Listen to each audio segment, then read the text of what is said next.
Hey folks, here we are in week 7. Hard to believe that the finish line is in sight, but it is. It's been a good term. I've enjoyed just the whole experience of working together with all of you, kind of exploring some of my favorite material. Um, as we go into the last week, we're still focusing on skills.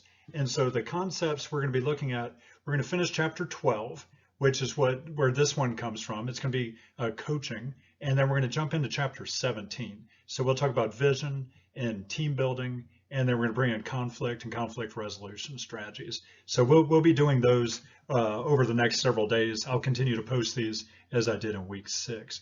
So today's topic, like I said, is coaching. And to distinguish that from something else, to give us a little insight, also counseling. And so right there at the beginning of this chapter where coaching is introduced, they kind of talk about, counseling as well. That's brought up. So let's kind of real quick just make a distinction between these, and I'll show you a little video and then just kind of clean up after that. So in one of my books, in the communication chapter, they make a distinction between coaching responses and counseling responses. Coaching responses, these are ones that tend to be, I think they call it closed and directive. So if I see an issue going on or someone needs some help, I am going to have the answer, and I'm going to step in, and I'm going to know what needs to be done, and I'm going to cater a solution and a answer specifically for the person to be able to help them. And there's not a lot of debate or question. You're either doing it correctly or we need to improve that. So coaching, more closed, more directive. On the other end of the continuum, if someone comes to you with a problem or you see a problem, a counseling solution, this is more open and non-directive. So with counseling, I want to help the people discover the answer for themselves. And then once they discover the answer, kind of direct and guide them through this process of discovery into the solution for them, by them. So coaching versus counseling, directive, closed, versus the other side tends to be non-directive and more open. All right, so that's communication, but it also goes right back to what we're doing when we're studying leadership and developing our people.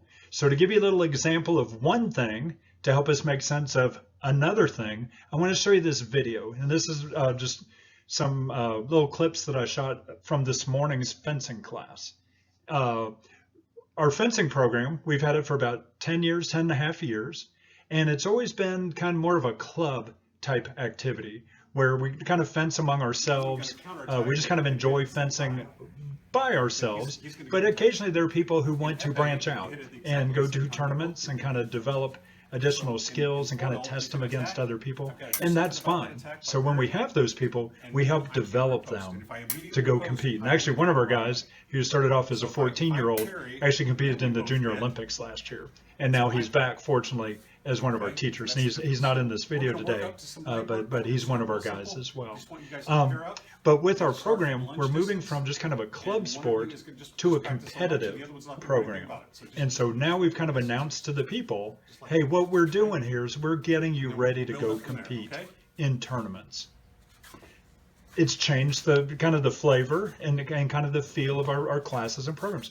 We now, as teachers, as coaches, we're there to develop our people for that particular outcome. And so some of them come in and we'll talk and discuss. We'll find out what their interests are with the different weapons. We'll figure out what their timeline is, what their budget is, just all of those things. And then once we kind of get together and talk and kind of set a goal, then we as coaches can begin developing our people so that they are prepared and ready on their timeline, but to accomplish what they want to do as well. So let's hold on that. Again, we're studying one thing to make sense of another thing.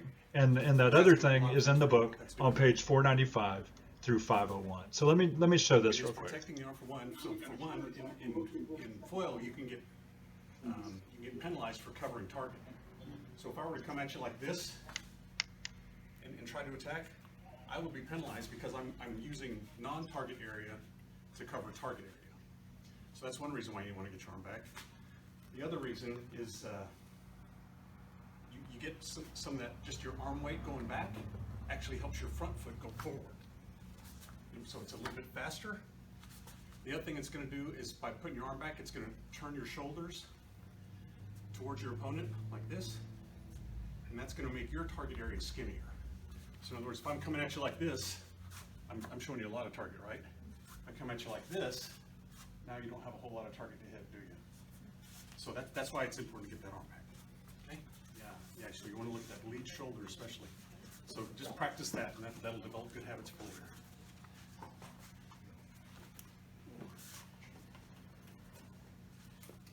Any questions about this one, Julie? No. Okay. So why don't you open for me, and I'll lunge at you, then you can share your close. I'll lunge, yeah, right. Marjorie.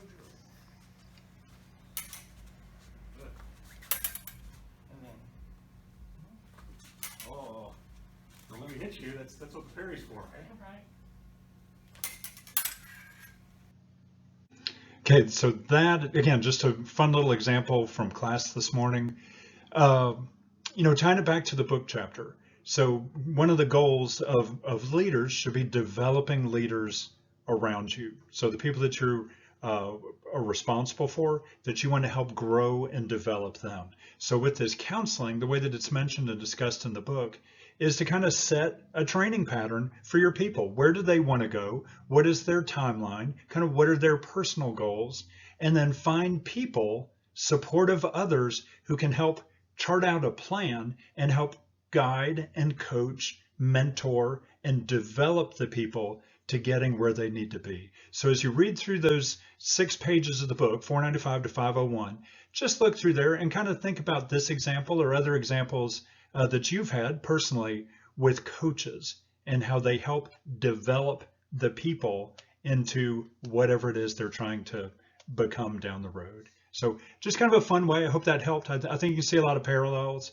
By understanding one thing, it can then help us understand the other. So with that, we'll call it a lesson on coaching, and we'll come back and hit those other concepts in the next few days. That's it. Have a good one.